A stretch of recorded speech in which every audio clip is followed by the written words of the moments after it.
என்னால உங்களுக்கோ இல்ல இந்த வீட்டுக்கோ எந்த சங்கடமும் வரக்கூடாது. உங்களுக்கு எங்களை விட இந்த கைராசி வீடு, கைராசி குடும்பம் இதெல்லாம் தான் முக்கியம். என்ன பேசுற நீ? உண்மைதானக்கா?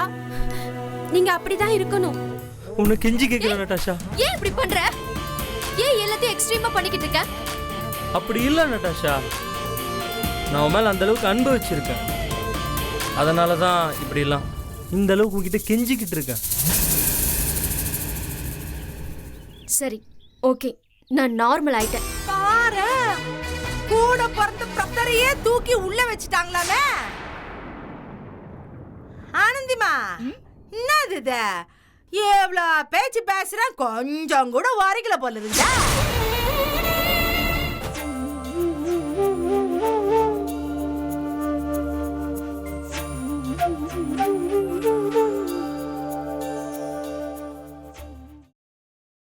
ரீசெண்டா சில நாளாவே நீ அவன்கிட்ட பேசுறது இல்லையா, பழகுறது இல்லையா? யாரு அவன் சொன்னானா?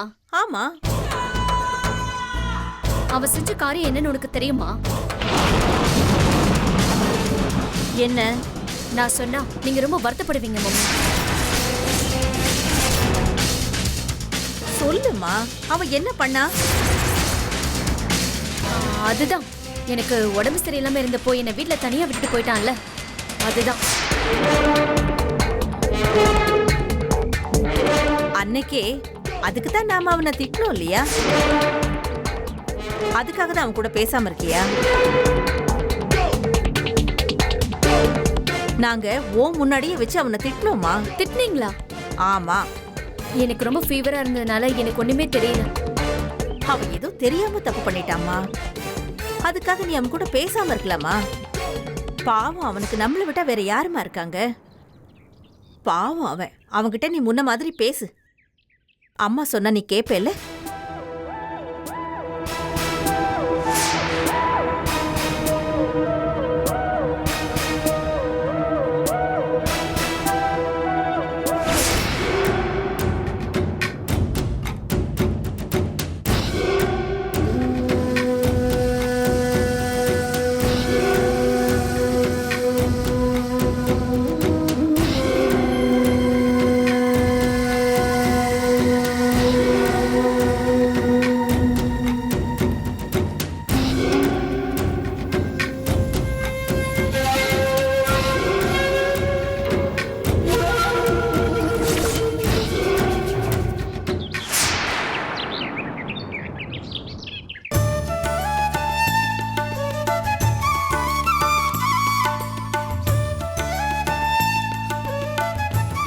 என்னங்க? இந்தாங்க.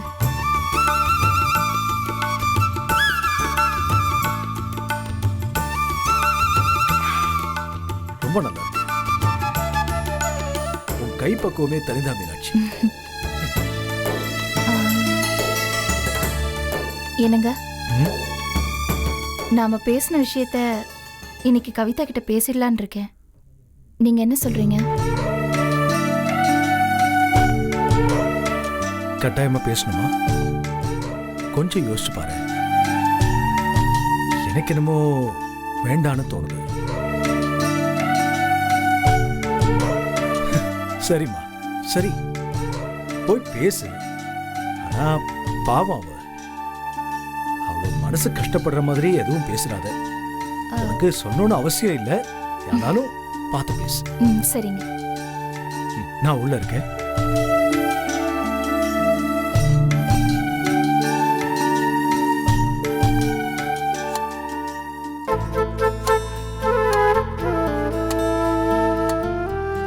கவிதா, அம்மா எங்க?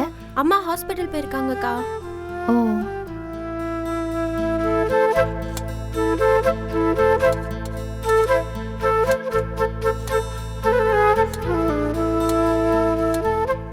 அம்மா வரதுக்கு முன்னாடி உன்கிட்ட சில விஷயங்கள் பேசணும்.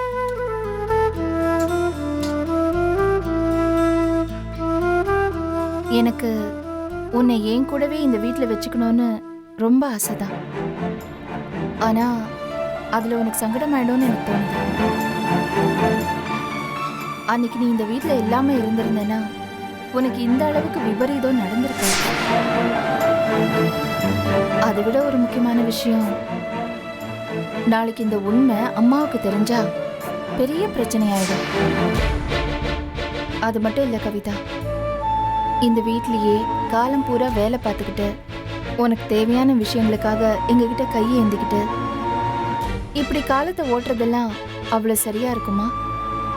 நீ படிச்சிருக்க, உனக்குன்னு ஒரு தனிப்பட்ட வாழ்க்கை இருக்கு, அதையும் நீ யோசிக்கணும்ல.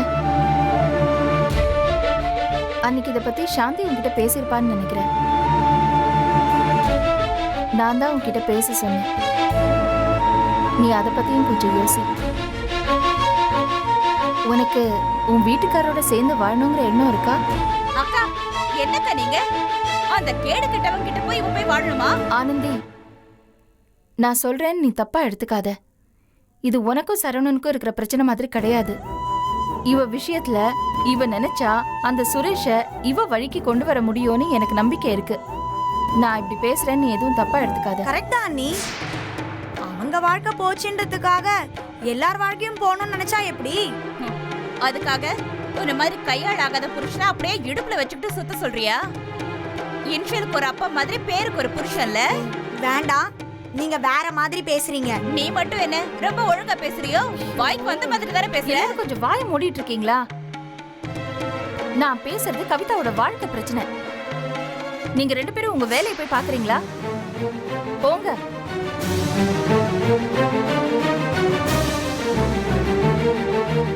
இப்ப நான் என்னக்கா பண்ணணும்?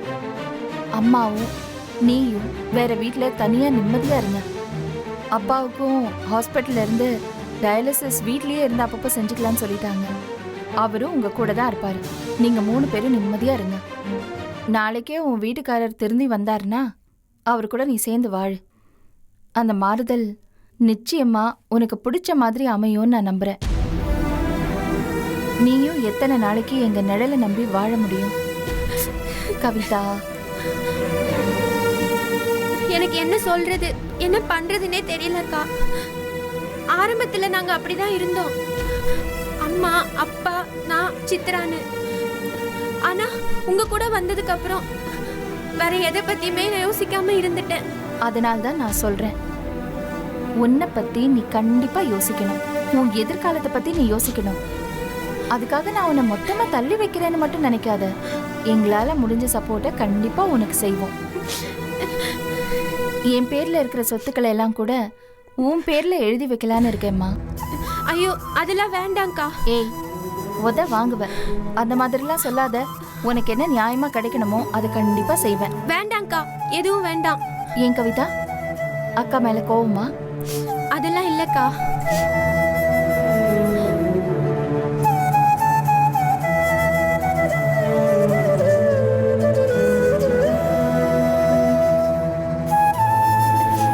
வாழ்க்கையில எதுவுமே நிலையிலன்னு தெரிஞ்சு போச்சு. எனக்கு என் அக்கா எப்பவும் கடைசி வரைக்கும் நிலையா இருப்பாங்கன்னு நினைச்சேன். ஆனா எனக்கு இப்ப அதுவும் இல்லைன்னு தெரிஞ்சு போச்சு. எனக்கு எதுவுமே தெரியல பாருங்களேன். நான் கைராசி வீட்டுல இருக்கேன், எனக்கும் இந்த வீட்டுக்கும் எந்த சம்பந்தமும் இல்ல. இதெல்லாம் எனக்கு தோணவே இல்லை. அப்படியே எதுவும் தெரியாத ஒரு முட்டாள் மாதிரியே இருந்துட்டேன். ஏய், என்ன கவிதா, நீ ஏன் இப்படிலாம் பேசுற? இல்லக்கா, பரவாயில்ல. எங்க அம்மா அப்பா கூடவே நான் இருந்துட்டு போறேன். நான் இதுக்காக போய் எதுக்கு லாய்க்கு இல்லாத புருஷன் கூட போய் வாழணும்? அதெல்லாம் சரியா இருக்காதுக்கா. நல்ல வேலைக்கா, கடவுள் அப்படிப்பட்ட ஒரு ஆளோட குழந்தையை நான் சுமக்காம கழிச்சு விட்டுட்டாரு. இதுவும் நல்லதா போச்சுக்கா. என்ன, ஏன் இப்படிலாம் பேசுற? நீ வேற மாதிரி புரிஞ்சுக்கிட்டு தேவையில்லாம பேசிட்டு இருக்க. நான் பேசின அர்த்தத்தை நீ புரிஞ்சுக்கிட்டியான்னு எனக்கு தெரியல. புரியுதுக்கா, நல்லாவே புரியுது. என்னால உங்களுக்கு கஷ்டம் வேண்டாம். ஐயோ கவிதா, நான் அந்த அர்த்தத்துல சொல்லலமா. இல்லக்கா, எனக்கு புரியுது, நல்லாவே புரியுது. என்னால உங்களுக்கோ இல்ல இந்த வீட்டுக்கோ எந்த சங்கடமும் வரக்கூடாது. உங்களுக்கு எங்களை விட இந்த கைராசி வீடு, கைராசி குடும்பம் இதெல்லாம் தான் முக்கியம். என்ன பேசுற நீ? உண்மைதானக்கா, நீங்க அப்படிதான் இருக்கணும். அதுதான் நியாயமும் கூட. இந்த வீட்டோட நல்லதை பத்தி தான்க்கா நீங்க நினைக்கணும். அதுதான் கரெக்ட். கவிதா ரொம்ப தேங்க்ஸ்க்கா. இத்தனை நாளா வேற அப்பாவோட புள்ளன்னு கூட பார்க்காம எனக்கு இவ்ளோ செஞ்சதுக்கு ரொம்ப நன்றிக்கா. நான் சொல்றத கேளுமா கவிதா.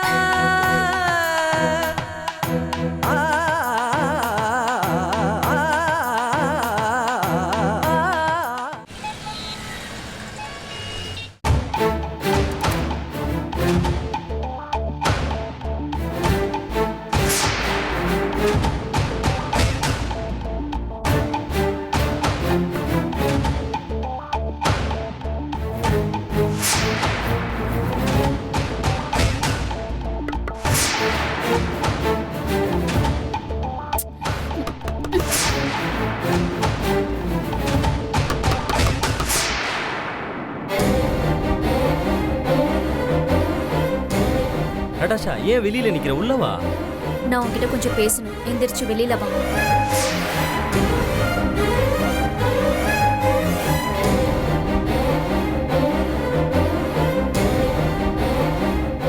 வா.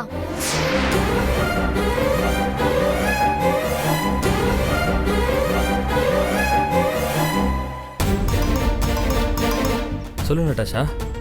ஏய், நீ உன் மனசுல என்னதான் நினைச்சுக்கிட்டு இருக்க? எங்க அம்மா கிட்ட நீ என்ன சொன்ன? என்னமோ நான் உன்கிட்ட சரியா பேசலன்னு கம்ப்ளைண்ட்லாம் பண்ணிருக்க. ஏன்? அதுக்கான ரீசனும் சொல்ல வேண்டியதானே? என்கிட்ட வந்து கேட்டா நான் உங்ககிட்ட எதுவும் சொல்ல மாட்டேங்கிற தைரியமா? ஐயோ அப்படிலாம் இல்லை நட்டாஷா. நான் வேணும்னு அவங்க கிட்ட எதுவும் சொல்லல. லுக் கிருஷ்ணா, நீ செஞ்ச காரியத்தை எங்க அப்பா அம்மா கிட்ட நான் சொல்லியிருந்தா என்ன நடந்திருக்கும்? ஏன் சரவணனுக்கு தெரிஞ்சிருந்தா என்ன ஆயிருக்கும்? இதெல்லாம் கொஞ்சமாவது யோசிச்சு பாத்தியா? ஏன் நட்டாஷா, இப்போவும் நீ என்னை புரிஞ்சுக்காம தான் பேசுறல்ல? நான் உங்க அம்மா கிட்ட நீ கூட சரியா பேசுறது இல்லைன்னு தான் சொன்னேன். அது எதுக்கு இப்படி சொன்னேன்னு தெரியுமா? ஆண்டி வந்து உன்கிட்ட பேசுனா அப்பயாச்சும் நீ என்கிட்ட ஏதாவது நார்மலாக பேசுவேன்னு நினச்சி தான் நான் சொன்னேன். நான் தான் உன்கிட்ட அன்னைக்கே சொன்னேன்ல, என்னுடைய மைண்ட் செட் கொஞ்சம் நார்மலா இருக்கிற வரைக்கும் என்னை டிஸ்டர்ப் பண்ணாதன்னு. எனக்கு புரியுது நட்டாஷா, ஆனால் என்னால் அமைதியாக இருக்க முடியல. உள்ள மனசை அப்படியே குத்துது, மனுஷனை போட்டு கொல்லுது. ஆக்சுவலி நான் ஆண்டி கிட்ட பெங்களூர் போகிறேன்னு தான் சொல்ல வந்தேன். ஆனால் அவங்க ரொம்ப கம்பல் பண்ணி கேட்டதுனால தான் நான் இதெல்லாம் சொன்னேன். சரி, நீ நடந்தது சொல்லியிருந்தா பரவாயில்ல, நீ பொய்யில சொல்லியிருக்க. பொய்யெல்லாம் ஒன்றும் சொல்லலை நட்டாஷா. நீ பேசலன்றது உண்மை தானே? ஆனால் நீ ஏன் பேசலன்ற உண்மையை மட்டும் சொல்லாமல் விட்டான். ஓஹோ, ரொம்ப புத்திசாலித்தனமா பேசுறதா நினைப்பா உனக்கு? இத பாரு, நீ இப்படியே. நட்டாஷா, எனக்கு அப்பா இல்லை, அம்மா மட்டும்தான். அவங்களும் இப்போ உடம்பு சரியில்லாமல் இருக்காங்க, பாட்டியை பார்த்துக்கிட்டு இருக்காங்க. உன் அப்பா என் அம்மா கூட பிறந்தவராக இருந்தாலும் உங்கள் அப்பாவை நான் என் அப்பா மாதிரி தான் பார்க்குறேன். உன் அம்மாவையும் என் அம்மாவை தான் பார்க்குறேன். இன்னும் சொல்லப்போனால் எனக்கு எல்லாமே நீங்கள் தான் நட்டாஷா. எனக்காக நீங்கள்லாம் இருக்கீங்கன்ற தைரியத்தினால தான் நான் இங்கே வந்தேன். உங்களுக்குன்னு ஒரு பிரச்சனைனா நான் இறங்கி வேலை செய்வேன் நட்டாஷா. நான் அன்னைக்கு தப்பாக நடந்துக்கிட்டது. ஸ்டூபிட் மாதிரி அதையே பேசிக்கிட்டு இருக்காத. இல்லை நட்டாஷா, அது ஏன் நீ அசிங்கமாக அருவருப்பாக பார்க்குற? உனக்கும் சரவணனுக்கும் இருக்க பிரச்சனைனால நீ ரொம்ப மனசு கஷ்டப்பட்டுட்டு இருந்த. என்னால் இதெல்லாம் பார்க்க முடியாம தான் நான் அந்த மாதிரி நடந்துக்கிட்டேன். சத்தியமாக என் மனசில் தப்பான நோக்கம் இல்லை நட்டாஷா. ஐயோ, இப்போ நான் என்னதான் செய்யணும்னு சொல்றேன்? என்கிட்ட நார்மலாக பேசு நட்டாஷா. என்னை ஏன் இப்படி கம்பல் பண்ற? எல்லாத்துக்கும் என்ன கட்டாயப்படுத்தினா எனக்கு எரிச்சல் தான் வருது. இல்லை, நீ பழைய மாதிரி என்கிட்ட பேசலனாலும் என் மாதிரி நார்மலாக பேச. என்னை பார்த்ததும் ஒதுங்கி போகாத. எனக்கு கஷ்டமா இருக்கு, என்னால் தாங்க முடியல. Please Natasha. நீ என்னை திட்டின உடனே நான் கிளம்பி போயிருக்கலாம். நீ சொன்னதுனால மட்டும் நான் இங்கே இல்லை. நீயும் சரவணனும் சந்தோஷமாக வாழறத நான் பார்க்கணும். நீங்கள் 2 பேரும் லைஃப்பில் செட்டில் ஆகிறத பார்த்துட்டு அதுக்கப்புறம் தான் நான் ஊருக்கு போகணுன்னு வெயிட் பண்ணிட்டு இருக்கேன். நட்டாஷா, என் கூட நார்மலாக பேசு நட்டாஷா. Please Natasha. ஐயோ, என்னை ஏன் இப்படி டார்ச்சர் பண்ற? நான் இதை எங்க அம்மா கிட்ட சொல்லிருந்தா என்ன ஆயிருக்கும்னு யோசிச்சு பாத்தியா? நீ சொல்லியிருந்தா ஏதாவது ஒரு முடிவு வந்திருக்கும்ல நட்டாஷா. நீ சொல்லியிருந்தா ஆன்ட்டி அங்கிளும் என்னை வெறுத்திருப்பாங்க. நான் பாட்டுன்னு ஊருக்கே போயிருந்திருப்பேன். அப்படியாவது ஒரு சொல்யூஷன் வந்திருக்கும்ல. ஆனால் இப்போ இப்படியே இங்கே இருந்துக்கிட்டு நீயும் பேசாம நீ பிஹேவ் பண்ணுறது கஷ்டமாக இருக்கு. சத்தியமாக என்னால் தாங்க முடியல நட்டாஷா. ஆனால் நீ ஆன்ட்டி கிட்ட எதுவும் சொல்லாமல் இருந்த பாரு. ரொம்ப தேங்க்ஸ் நட்டாஷா. இன்னும் உன் மனசில் என் மேலே கொஞ்சம் பாசம் இருக்குன்றதுனால தான் நீ ஆன்ட்டி கிட்ட சொல்லலைன்னு நான் நினைக்கிறேன். உன் மேல பாசம் இருக்கிறதுனாலலாம் இல்ல, அவங்க உன் மேல வச்சிருக்கிற நம்பிக்கை உடைஞ்சிடக்கூடாதுன்னு தான், அவங்க மனசு பாதிக்க கூடாதுன்னு தான் நான் எதுவுமே சொல்லல. Sorry Natasha, sorry. ஆனால் என்னை மன்னிச்சிட்டேன்னு சொல்ல, பழைய மாதிரி என்கிட்ட பேசு. அவ்வளோ கெஞ்சும் கொஞ்சம் கூட அசர மாட்டா. வேற ரூட்டை தான் பிளான் பண்ணணும். உன்னை கெஞ்சி கேட்குறேன் நட்டாஷா. ஏன் இப்படி பண்ற? ஏன் எல்லாத்தையும் எக்ஸ்ட்ரீமா பண்ணிக்கிட்டு இருக்க? அப்படி இல்லை நட்டாஷா, நான் உன் மேலே அந்த அளவுக்கு அன்பு வச்சிருக்கேன். அதனால தான் இப்படிலாம் இந்த அளவுக்கு உங்ககிட்ட கெஞ்சிக்கிட்டு இருக்கேன். சரி, ஓகே, நான் நார்மல் ஆயிட்டேன். சரியா? Thank you Natasha. அப்போ எனக்காக சின்னதாக ஒரு ஸ்மைல் பண்ண ப்ளீஸ். ப்ளீஸ் ஒரு சின்ன ஸ்மைல் ப்ளீஸ். ஓகே, நான் நார்மல் ஆயிட்டேன். போதுமா? Yes, thank you Natasha, thank you. ஏய் நட்டாஷா, தேங்க்யூ.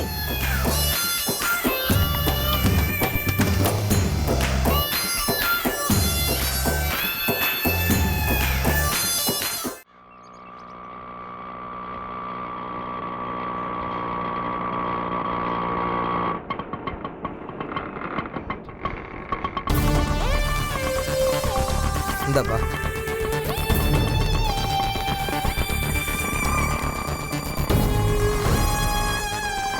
என்னங்க, இங்க வாங்க. உள்ளவா? வாங்க வாங்க.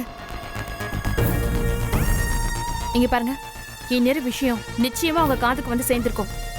உங்க அண்ணனும் அண்ணியும் அமைதியா இருக்க மாதிரி இருந்துட்டு மத்தவங்களை தூண்டி விட்டு பேச வைப்பாங்க. அதுவும் இல்லாம அந்த கிழவி என்ன பயங்கரமா ஓட்டுவா. அந்த ஆனந்தி வாய்க்கு வந்தபடியெல்லாம் பேசுவா. அந்த கவிதா கூட நறுக்குன்னு ஏதாவது பேசி தொலைஞ்சிருவா. ஆனா யார் என்ன பேசினாலும் நீங்க என்ன விட்டு கொடுக்காம பேசணும். உங்க பொண்டாட்டிய நீங்க விட்டு கொடுக்க கூடாதுங்க. ஏய், உங்களை நம்பிதாங்க நான் இந்த வீட்டுக்குள்ள வரேன். பாத்துக்கோங்க. நீங்க கொஞ்சம் அப்படி இப்படி இருந்தீங்க, நான் உயிரையே விட்டுருவேன். சத்தியமா சொல்றேங்க. ஏய் வைஜெயந்தி, என்ன இது சின்ன பிள்ளை மாதிரி? வா, நான் இருக்கேன்ல, தைரியமா வா.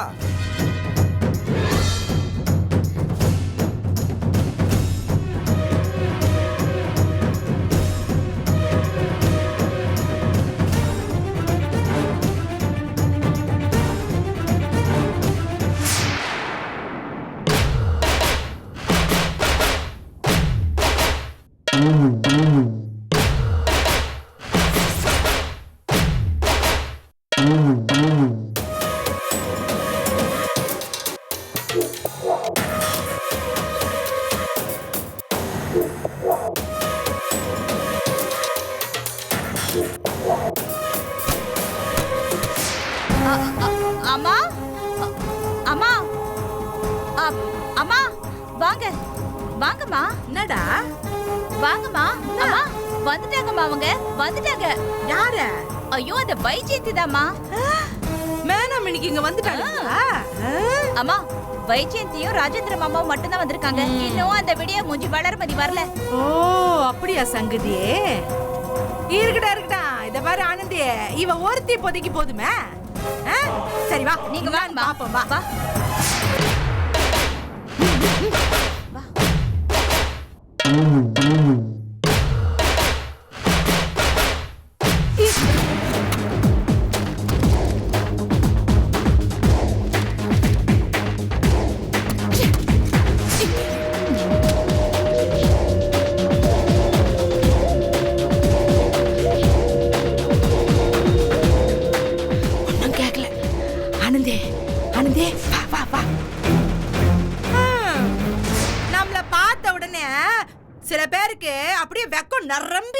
போல இருக்குதா? இந்த வெக்கம், மானம், சூடு, சொர்ணம் இதெல்லாம் நியாயமான விஷயத்துல இருந்திருந்தா வாழ்க்கையில முன்னேறி இருக்கலாம். என்னத்த சொல்றது? அடுத்தவங்களுக்கு பண்ற அநியாயம், அடுத்தவங்களுக்கு பண்ற கொடுமை இதெல்லாத்தையும் கடவுள் பார்த்துன்னே தானே இருந்திருப்பா. அதான் இப்படி தண்டனை கொடுத்துட்டான். பாரு, கூட பிறந்த பிரத்தரையே தூக்கி உள்ள வச்சுட்டாங்களாமே. ஆனந்திமா, என்னது இது? எவ்வளோ பேச்சு பேசுறேன், கொஞ்சம் கூட வாரிக்கல போல இருந்தா.